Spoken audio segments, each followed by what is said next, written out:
कितनी बड़ी पलटू राम है कांग्रेस, सबूत के साथ आज हम बताएंगे। मोदी विरोध में बार बार बयान पलटने वाली पार्टी जनता को और कितना बेवकूफ बना पाएगी।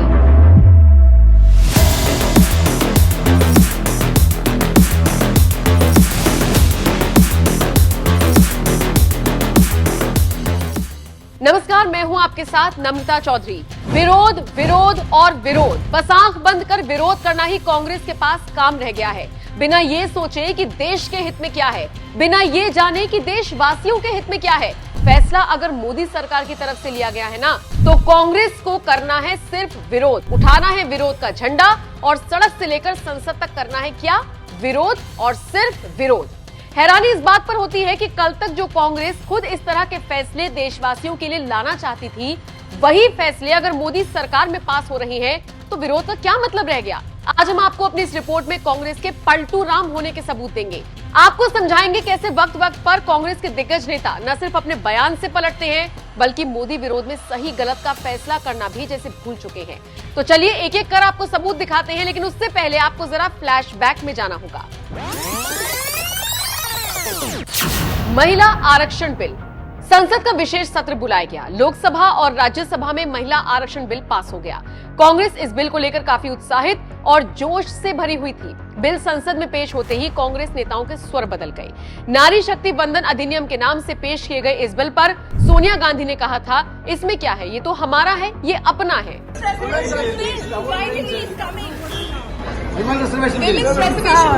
अपना है, आपने कई बार लिखा है, आपने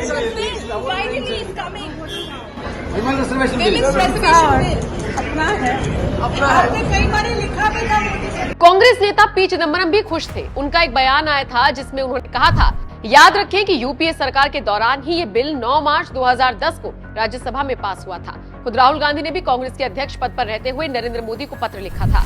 ये पत्र 16 जुलाई 2018 को लिखा गया था, जिसमें राहुल ने महिला आरक्षण बिल को तत्काल पास करने की मांग की थी। लेकिन अब जैसे ही ये बिल संसद में पास हुआ, कांग्रेस के सारे बड़े बड़े नेता एक स्वर में महिला आरक्षण बिल को धोखे जैसा बताने लगे। कांग्रेस का कहना है कि ये बिल पेश जरूर हुआ, लेकिन देश की महिलाओं को इसका फायदा मिलता नजर नहीं आ रहा।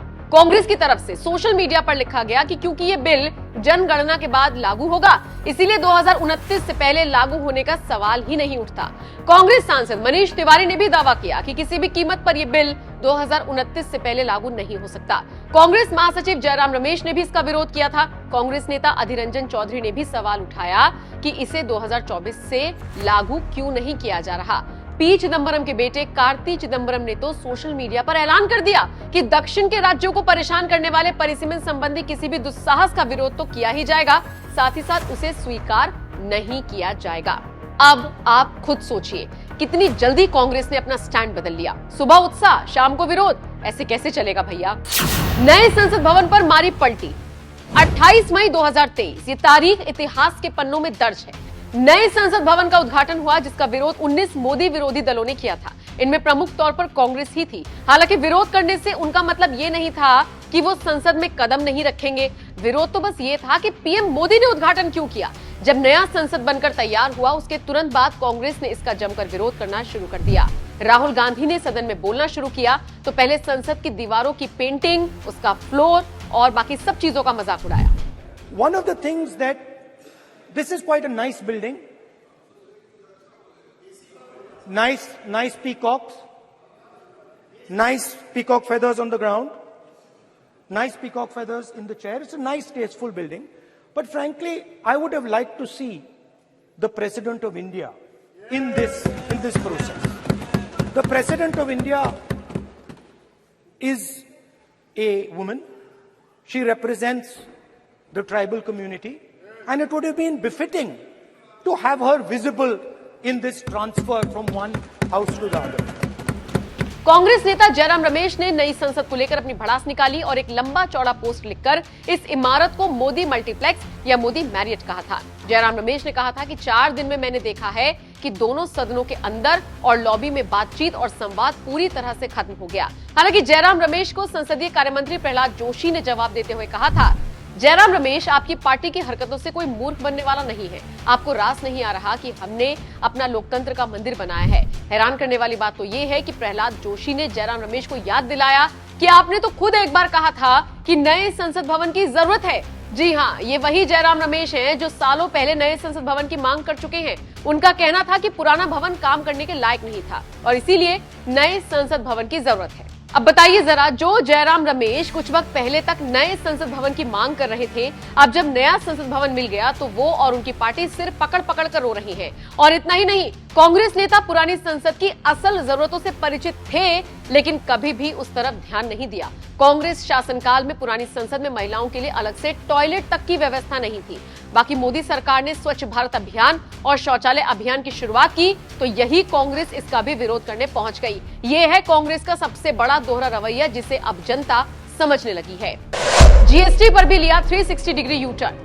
1 जुलाई 2017 देश में जीएसटी लागू कर दिया गया। इस एक टैक्स के आने के बाद बाकी सारे टैक्स खत्म हो गए। मोदी सरकार के इस फैसले का जनता ने दिल खोलकर स्वागत किया, लेकिन वहीं कांग्रेस समेत विरोधी दलों ने इस पर रोना गाना शुरू कर दिया। कांग्रेस ने इसका इतना विरोध किया था कि सड़कों पर उतर कर खूब धरना प्रदर्शन किया। इसे बेहद डरावना करार दिया था। केंद्र के खिलाफ खूब हल्ला बोल किया था। लेकिन अब थोड़ा और पीछे चलिए। जीएसटी को लाने की कवायद सबसे पहले अगर किसी ने की थी तो वो कांग्रेस ने ही की थी। पहले बात कर लेते हैं वाजपेयी सरकार की। वाजपेयी सरकार में साल 2003 में इसकी शुरुआत भले ही हुई थी, लेकिन अप्रैल 2010 आते आते पी चिदंबरम ने जीएसटी लागू करने की घोषणा की थी। उस वक्त कांग्रेस जीएसटी को लाने का पुरजोर समर्थन कर रही थी। ये समझ लीजिए कि इसकी बुनियाद ही कांग्रेस की तरफ से रखी गई थी।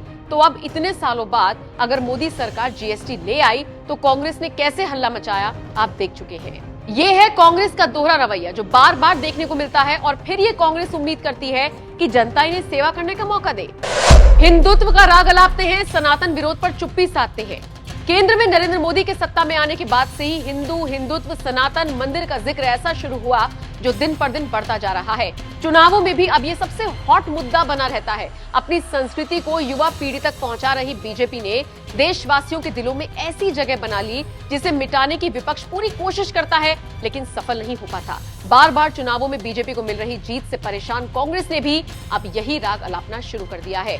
कांग्रेसियों ने मंदिर मंदिर जाना शुरू कर दिया है, माथे पर तिलक लगाकर खुद को सनातनी बताना शुरू कर दिया है। लेकिन वहीं I.N.D.I.A के उनके साथी बार बार सनातन को गालियां दे रही हैं, उसके उन्मूलन की बात कर रहे हैं। कांग्रेस के मुंह से इस मामले पर एक शब्द तक नहीं निकला, लेकिन हाँ, इस पर कांग्रेस अध्यक्ष मल्लिकार्जुन खड़गे के बेटे प्रियांक खड़गे ने जरूर अपनी बात रखी। हालांकि प्रियांक खड़गे ने भी सनातन धर्म को बीमारी ही बताया।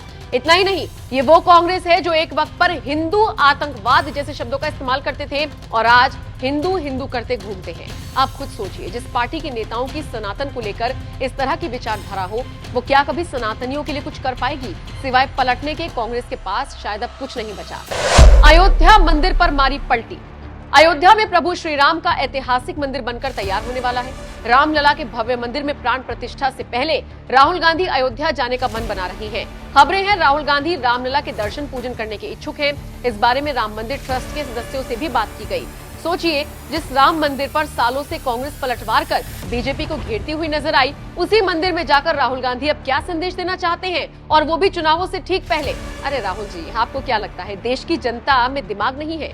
इतना ही नहीं, जब बाबरी मस्जिद विध्वंस मामले में सीबीआई कोर्ट का फैसला आया था ना, तो जान लीजिए कांग्रेस ने अपनी प्रतिक्रिया दी थी और इसे सुप्रीम कोर्ट के फैसले के खिलाफ बताया था। कांग्रेस नेता रणदीप सुरजेवाला ने कहा था, बाबरी मस्जिद विध्वंस मामले में सभी को बरी करने का विशेष न्यायालय का निर्णय सुप्रीम कोर्ट के फैसले के परे है। पूरा देश जानता है कि बीजेपी ने साजिश रची थी। अब यही कांग्रेस पलटी मारकर रामलला के दर्शन करने जाने की बात कर रही है। कांग्रेस के इस दोहरे रवैये को लेकर अब आप क्या राय रखते हैं? कमेंट करके अपनी राय हमें जरूर